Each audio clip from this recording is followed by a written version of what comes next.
السلام عليكم. اليوم راح نشارك معاكم الوصفة تاع الكران اللي نعتمدها أنا في الدار. تجي مفرمجة وبنينة ما شاء الله، ما فيهاش كامل الكلاكع. بسم الله نبداو في الوصفة.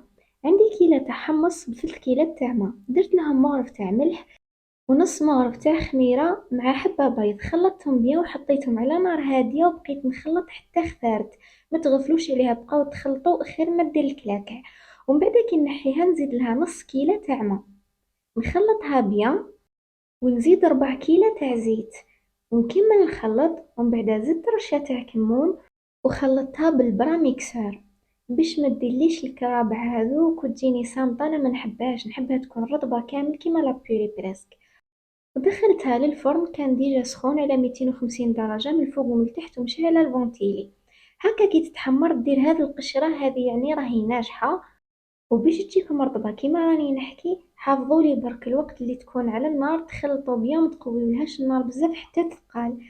هكا الكران تاعي راهي واجده، شوفوا كيفاه جات ما شاء الله. والذوق ثاني روعه، ما تحسوش بها حرشه في الفم.